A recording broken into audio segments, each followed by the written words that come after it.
Good morning, everyone, and a happy Monday. I hope you had a restful weekend and you're prepared to learn something new today because we have a new topic.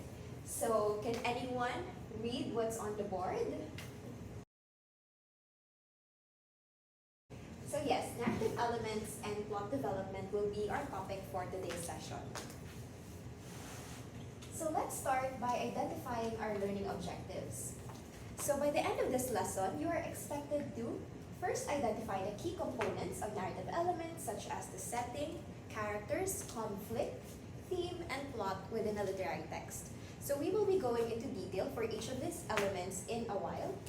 And for the next objective is for you to express curiosity and interest in exploring different narrative elements in literary texts. And for the last one is for you to utilize graphic organizers or note-taking strategies to record and categorize information concerning the narrative elements that we will be discussing. Okay. So to begin, let's first have a short activity. So this activity is entitled Story Starters. So what I want you to do, guys, is to find a partner since this activity will be done by pairs. So you can be paired with your seatmate or your friend or just anyone you would like to work with. So does everyone have partners already? Okay, great. So we can now start. I'll be distributing the handouts that we will be using in this activity.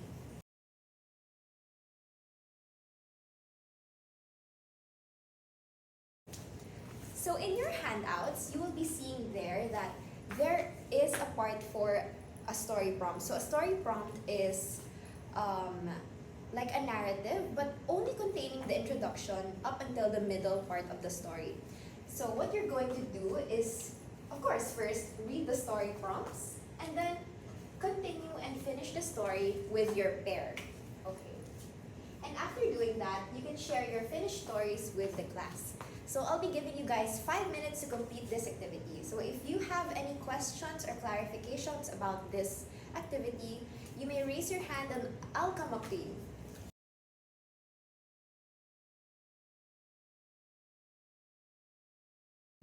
Alright, so thank you so much for your insights. It's very interesting to hear how many of you ended and completed the story.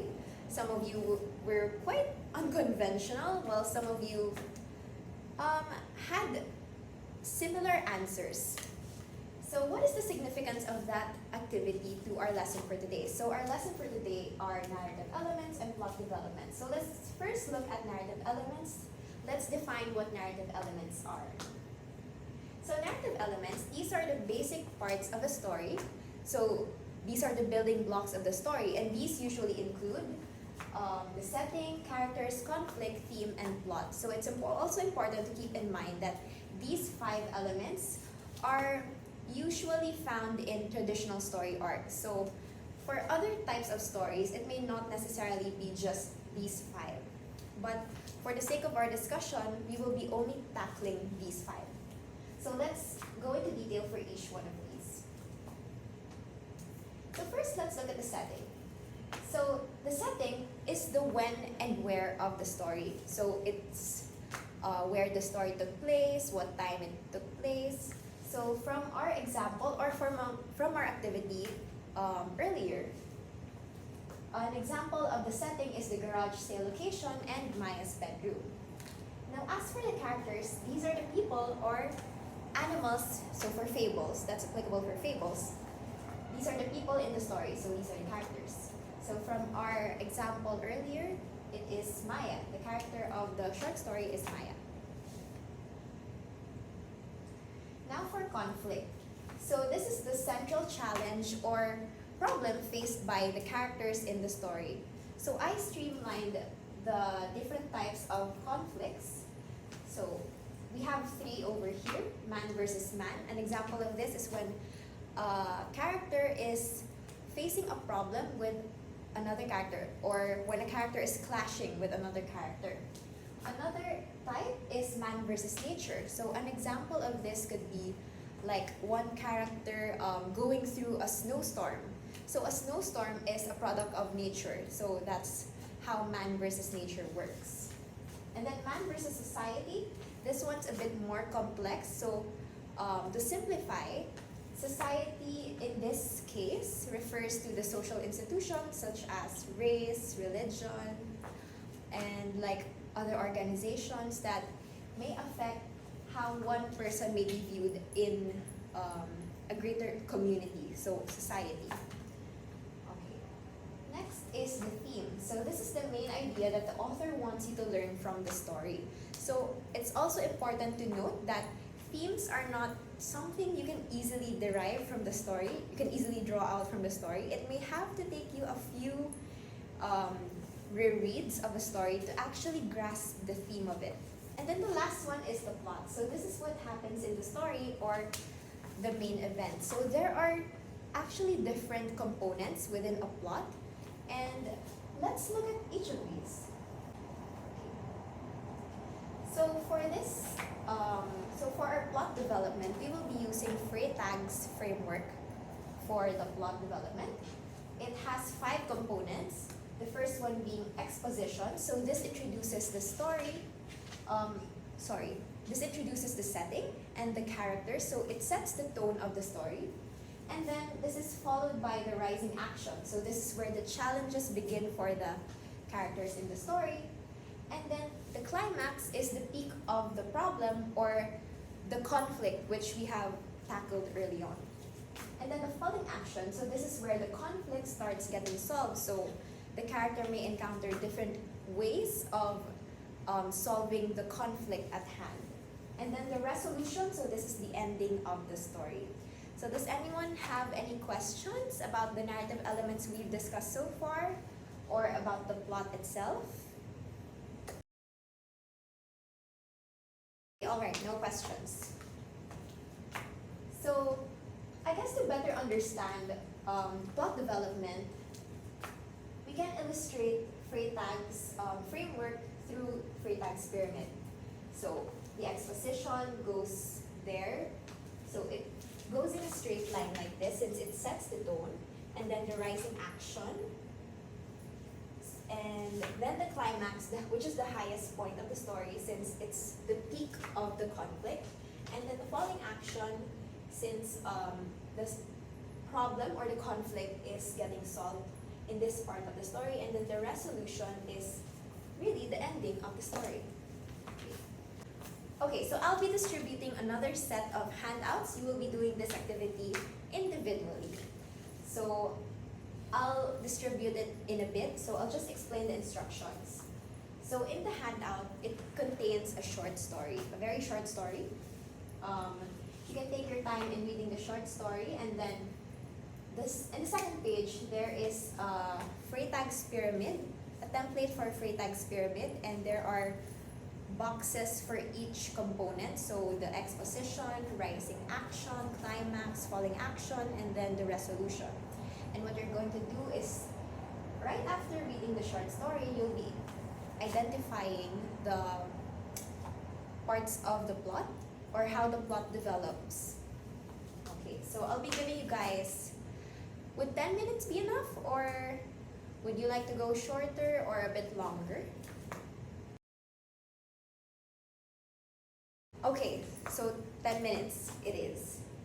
But if you have any questions, just raise your hand and I'll come up to you. So I'll be distributing the handouts now.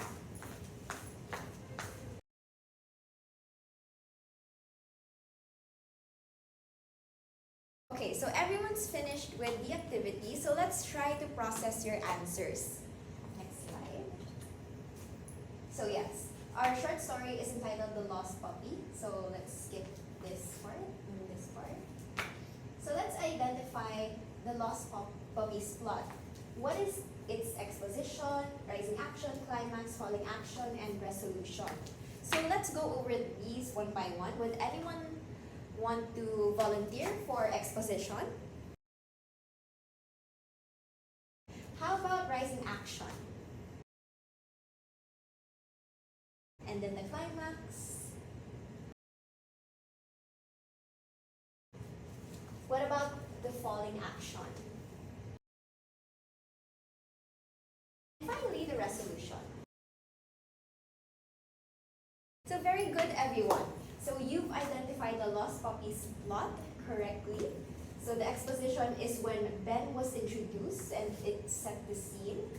And then the rising action is when Ben finds Sparky and tries to find its owner. And then the climax is when Ben sees Lily crying and wonders if she owns Sparky. As for the falling action, Lily recognizes Sparky and is reunited with him. And for the resolution, finally, Ben feels happy he could help reunite Sparky with his owner. So very good, everyone. I really appreciate that you really listened to my discussion about the plot developments and you were able to identify these. So that demonstrates that you have understood plot developments and the narrative elements as well. So far, we will be wrapping up our lesson for today with that activity. And let's go over our learning objectives again. Let's tick off what we've accomplished for this lesson so far. So you were able to identify the key components of narrative elements such as the setting, the character, conflict, theme, and plot within a narrative text.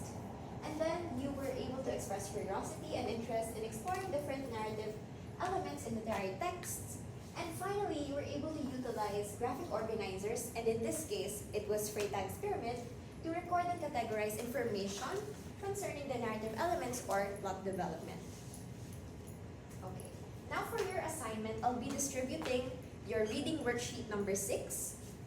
So for the instructions, before I distribute the reading worksheet number 6, I'll first give you an overview of what it contains. So it contains the Summer of My 17th Year by H.O. Santos, which will be our main reading text for this term. So the Summer of My 17th Year in this reading worksheet is divided into like journal entries. So you may notice that it is divided by dates. And for the first part of the activity, what you're going to do is to rewrite the journal entries in your own words and keep it short and sweet. And also be reminded of the narrative elements. So in journal entries, what usually goes in journal entries, right? The date, who you hung out with, and also the places you went to. So in the journal entries, it actually conveys those specific elements, and you'll have to include that too. And for the second part of the reading worksheet number 6, there is Freytag's pyramid, and you will be completing Freytag's pyramid for the Summer of My 17th Year by H.O. Santos. Okay, so I'll be distributing the reading worksheets in a bit, but if you have any questions, about the reading worksheet number 6? Would you like me to elaborate on the journal entries or completing Freytag's pyramid? Okay, I'll be distributing it. Alright, so I feel like no one has any questions, right? So I guess we can end our lesson for today on that note, on your assignment. So thank you everyone for listening and participating. I hope you learned something about this topic.